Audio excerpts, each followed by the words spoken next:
ইদানিং দেখা যাচ্ছে অনেকের পেজ অথবা প্রোফাইলের রিকমেন্ডেশন চলে যাচ্ছে কোনো কারণ ছাড়াই। এখন অনেকে অনেক চিন্তিত, কারণ আসলে তারা কোনো ধরনের খারাপ এমন কোনো কাজ করে নাই যে কারণে তার পেজ রিকমেন্ডেশন চলে যেতে পারে, কিন্তু তাদের রিকমেন্ডেশন চলে যাচ্ছে। তো আজ আমি আলোচনা করব কেন কোনো কারণ ছাড়াই পেজ রিকমেন্ডেশন চলে যেতে পারে। আসসালামু আলাইকুম প্রিয় বন্ধুরা, আমি ইঞ্জিনিয়ার মোহাম্মদ কাউসার খান।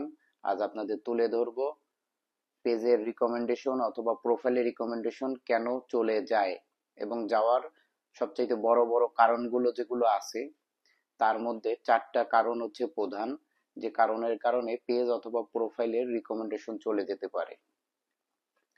সেই চারটা কারণের প্রথম 1 নম্বর কারণ হচ্ছে আপনার সেনসিটিভ অথবা লো কোয়ালিটির কন্টেন্ট আপলোড করা। আমরা যদি এমন কোনো কন্টেন্ট আপলোড করি যে কন্টেন্টগুলো সেনসিটিভ, অর্থাৎ যেগুলো ফেসবুক গ্রহণযোগ্য না, অথবা লো কোয়ালিটির কোনো কন্টেন্ট আপলোড করি। লো কোয়ালিটি বলতে এমন হতে পারে যে আমাদের ফোন থেকে এমন কোনো কন্টেন্ট তৈরি করেছি যার কোয়ালিটি খুবই লো, অর্থাৎ 720 রেজুলেশনের নিচে, অথবা আমরা কোনো কন্টেন্ট ডাউনলোড করেছি বিভিন্ন অনলাইন প্ল্যাটফর্ম থেকে, যেখান থেকে এই ভিডিওর কোয়ালিটি 720-এর নিচে হয়ে গেছে। তো এই কারণে আপনার পেজ রিকমেন্ডেশন চলে যেতে পারে। নাম্বার 1 চলে গেল। 2 নম্বর যে কারণটা সেটা হচ্ছে আপনার ক্লিক বাইট করা। ক্লিক বাইট আমরা অনেকেই জানি ক্লিক বাইট সম্পর্কে, তো আমি আর একটু বলে দেব। ক্লিক বাইট হচ্ছে আমরা যদি আমাদের বিভিন্ন সামনে যে কন্টেন্ট গুলো আসে, এই কন্টেন্ট গুলো যদি আমরা কখনো না দেখে, সম্পূর্ণ ভিডিওটা না দেখে, অথবা ভিডিওটা ঢুকলাম, ঢুকে 2-3 সেকেন্ডের মধ্যেই একটা কমেন্ট করে দিলাম, কমেন্টটাও গঠনমূলক হলো না, এবং ভিডিওটা না দেখে কমেন্ট করে দিলাম, একটা লাইক করে দিয়ে চলে আসলাম, এটাকে ক্লিক বাইট বলে।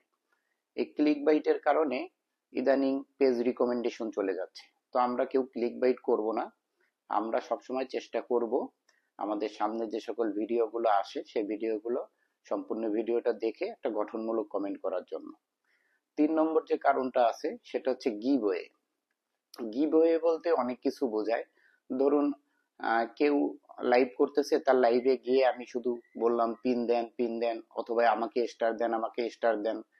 হ্যাঁ, তো সে আমাকে স্টার দিল, অথবা তার কাছ থেকে স্টার পাওয়ার জন্য, তার কাছ থেকে পিন পাওয়ার জন্য, অথবা তার কাছ থেকে ফলোয়ার পাওয়ার জন্য আমিও তাকে স্টার সেন্ড করলাম, এবং সাথে সাথে সেও আমাকে স্টার সেন্ড করলো।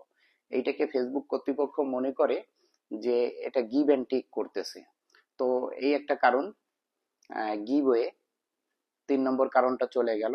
4 নম্বর কারণ যেটা আছে রিকমেন্ডেশন চলে যাওয়ার জন্য, সেটা হচ্ছে আপনার ফলস ইনফরমেশন। আপনি ফেসবুকে আপনার কন্টেন্ট আকারে এমন কোনো ইনফরমেশন শেয়ার করবেন না যে ইনফরমেশনটা ফলস, অর্থাৎ ভুল কোনো ইনফরমেশন শেয়ার করবেন না। তো এই চারটা কারণ যদি আমরা মেনে চলি, তাহলে নিশ্চিত আমাদের পেজের অথবা প্রোফাইলের রিকমেন্ডেশন চলে যাবে না, এবং আমরা এটা থেকে সুন্দরভাবে কার্যক্রম চালাতে পারবো এবং আমাদের এখান থেকে ইনকাম করতে পারবো।